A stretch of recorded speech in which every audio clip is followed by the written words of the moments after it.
Hello friends, welcome to our channel. আজকের ভিডিওতে আমরা টেড হিউজের লেখা কালজয়ী কবিতা মাই ওন ট্রু ফ্যামিলি নিয়ে আলোচনা করব।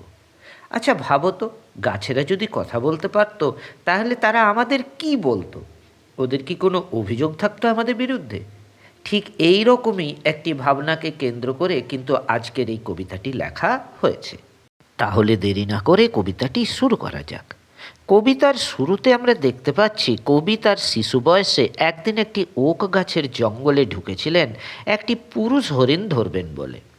জঙ্গলের ভেতরে যেতে কবির দেখা হলো এক বৃদ্ধার সঙ্গে। বৃদ্ধার হাতে ছিল একটা লাঠি আর পরনে ছিল ময়লা ও ছেঁড়া পোশাক। বৃদ্ধা কবিকে বললেন যে তার হাতের ছোট্ট ব্যাগে কবির জীবনের রহস্য লুকিয়ে আছে।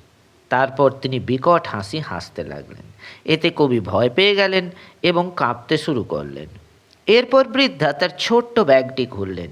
ঠিক সেই সময় এক অদ্ভুত ঘটনা ঘটল। কবি দেখলেন তাকে ঘিরে ধরেছে সারি সারি ওক গাছ, যেন ওরা কোনো উপজাতি, আর ওরা সব স্থিরভাবে কবির দিকে তাকিয়ে আছে। গাছগুলো আর নিছক গাছ নেই, ওরা যেন সব জীবন্ত হয়ে উঠেছে।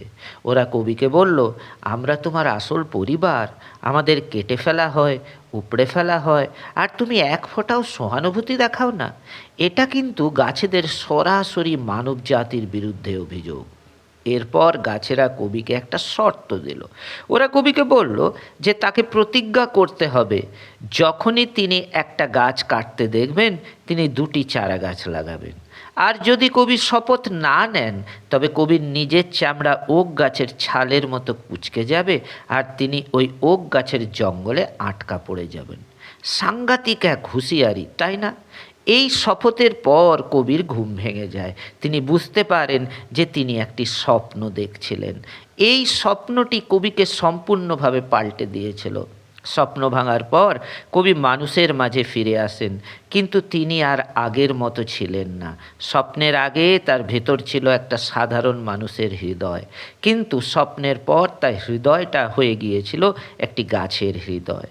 মানে বাইরে থেকে দেখতে তিনি হয়তো একটা মানুষ, কিন্তু ভেতরটা, তার আত্মাটা প্রকৃতির সাথে এক হয়ে গিয়েছিল।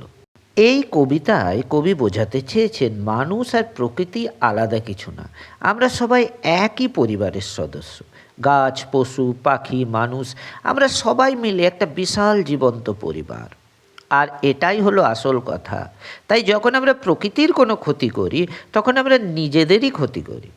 কবিতার একেবারে শেষ লাইনটা, ওটাই যেন পুরো কবিতার সারমর্ম। আমার হাঁটা ছিল একটি মানব শিশুর মতো, কিন্তু আমার হৃদয়টা ছিল একটা গাছের।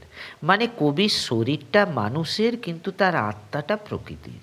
তিনি এখন প্রকৃতির কষ্টকে নিজের কষ্ট বলে অনুভব করতে পারেন। এই উপলব্ধিটাই হলো এই কবিতার সবথেকে বড় বার্তা।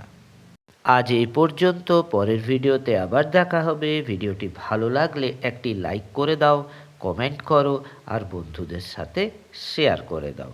বাই।